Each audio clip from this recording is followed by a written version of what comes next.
In late October 1969, BBC Radio 4, the news channel, dispatched reporter Chris Drake up to the Mull of Kintyre in Scotland to Paul McCartney's farm. Paul, his wife Linda and their 2 children live in a little broken-down old farmhouse which even a poor farm labourer would think twice about accepting. He lives contentedly in isolation, walking in the day and watching television at night. He does have a telephone, but it's nearly always left off the hook.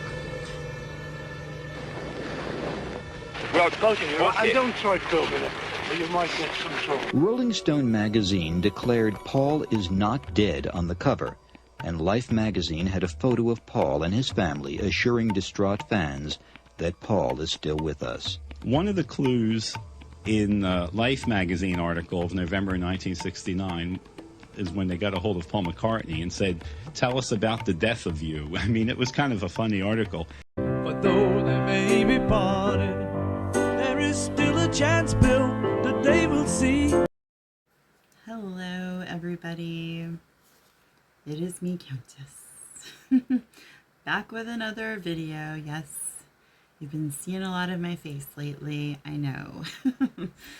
It is a lot easier for me to edit and put videos out with me directly speaking to the camera rather than having to record the audio separate from what I want to show you guys. So this might be a new format. Let me know what you think about it. If you'd rather see more of me or less of me, because I can go either way. You know, I've been told though that I should be on camera more, so I'm trying to do that.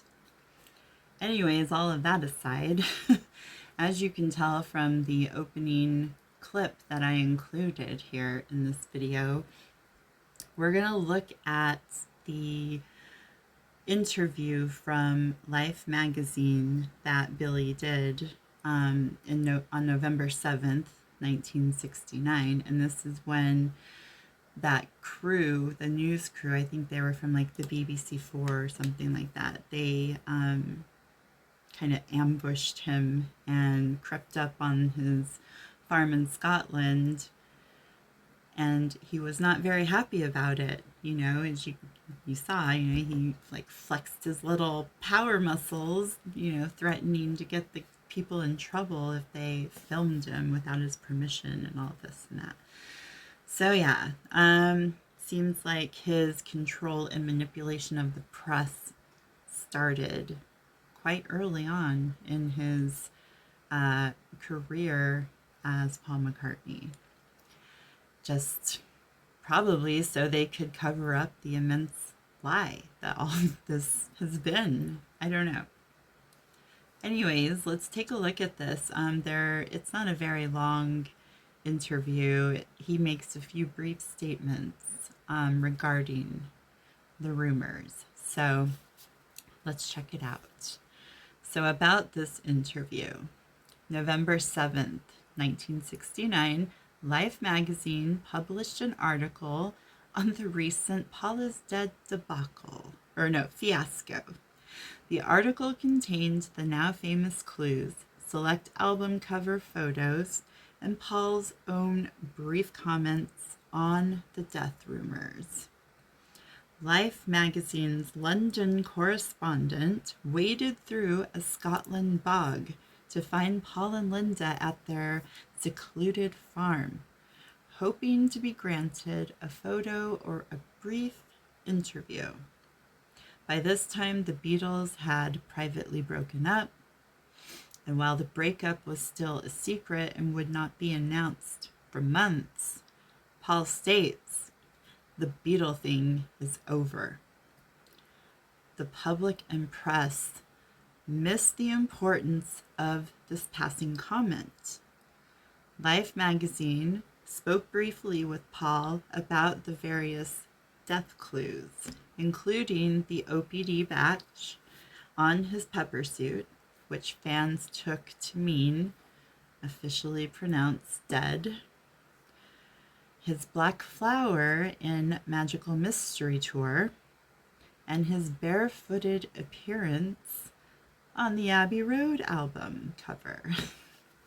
And this is by Jay Spangler. So this is what Mr. Billy had to say regarding the death rumors. It is all bloody stupid. I picked up that OPD badge in Canada. It was a police badge. Perhaps it means Ontario Police Department or something. I was wearing a black flower because they ran out of red ones.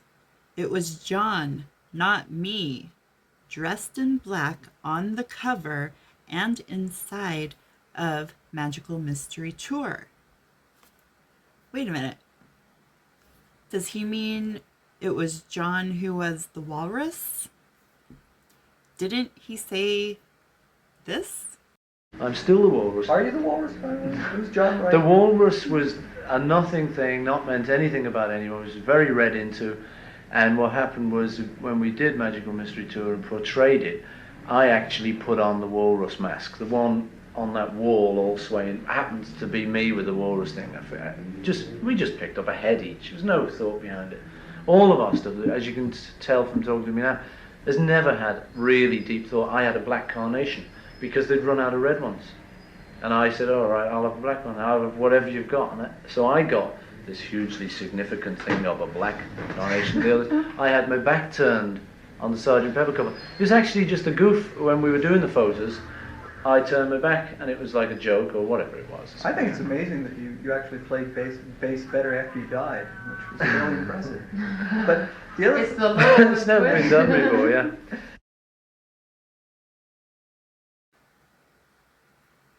That's what I thought. Yes. So, I was walking barefoot because it was a hot day. The Volkswagen just happened to be parked there. Perhaps the rumor started because I haven't been much in the press lately. I have done enough press for a lifetime and I don't have to say anything these days. I am happy to be with my family and I will work when I work.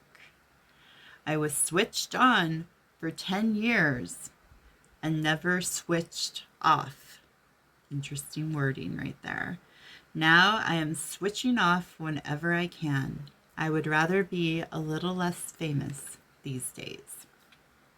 I would rather do what I began by doing, which is making music.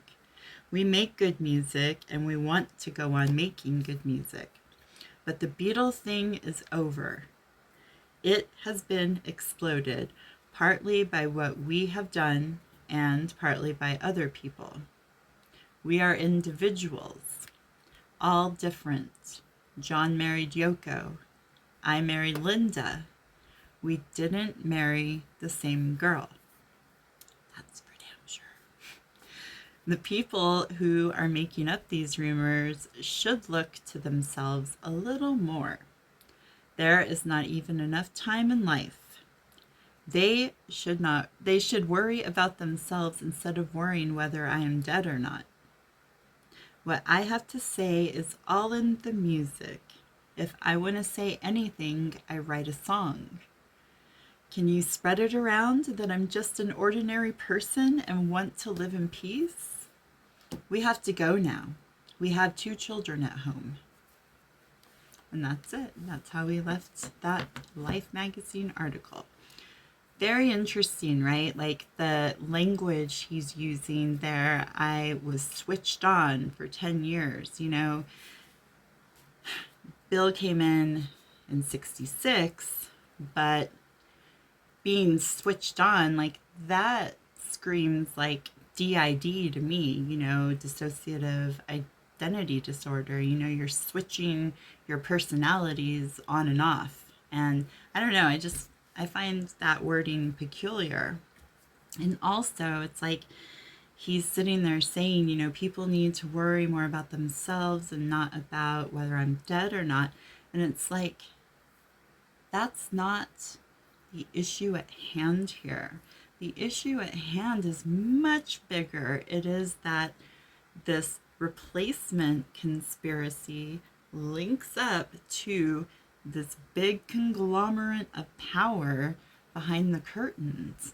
They orchestrated all of this. It's all been a psyop on the world population. You know, the Beatles were designed, they were programmed in Hamburg, Germany to become the band that all women and men wanted.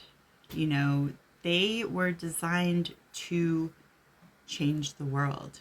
And it just frustrates me when people reduce it to that and just like make it a joke, because it's not a joke.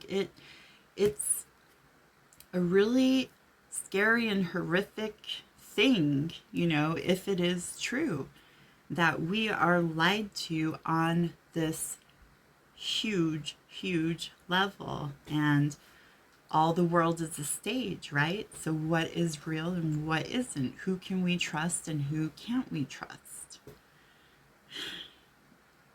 That's what just like gets to me about when they dismiss it like this and like make all of us look like crackpots, you know, all of us who are actually paying attention.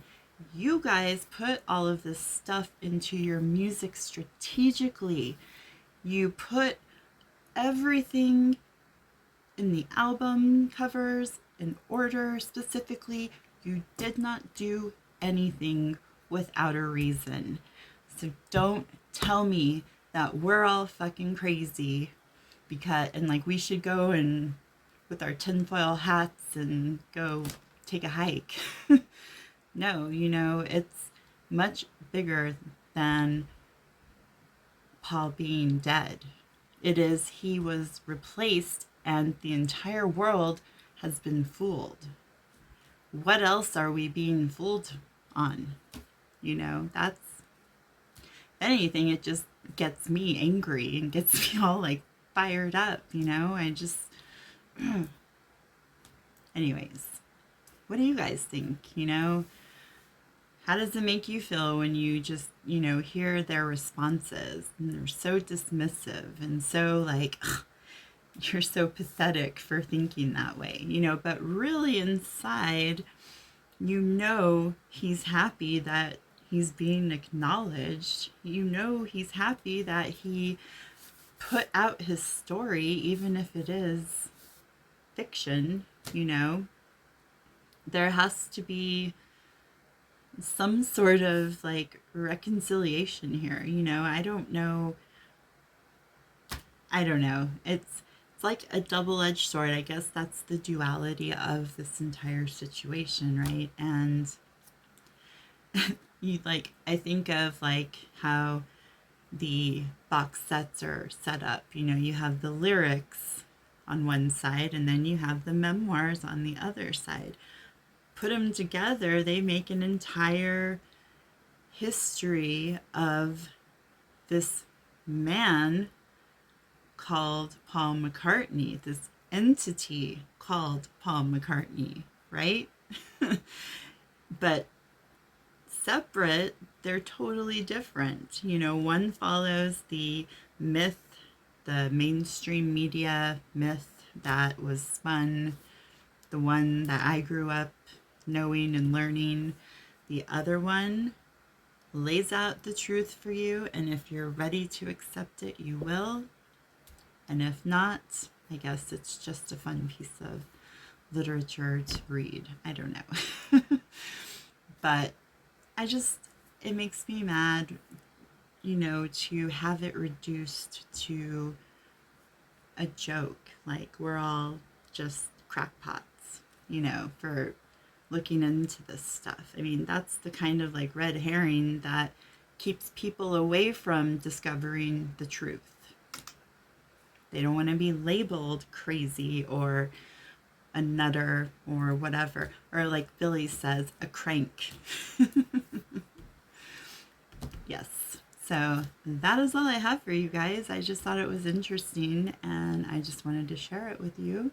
As always, whenever I find interesting little things online, I like to share them with you. So let me know what you think about this situation. Let me know what you think about the interview he did. Are you satisfied with those answers? I'm sure as hell not.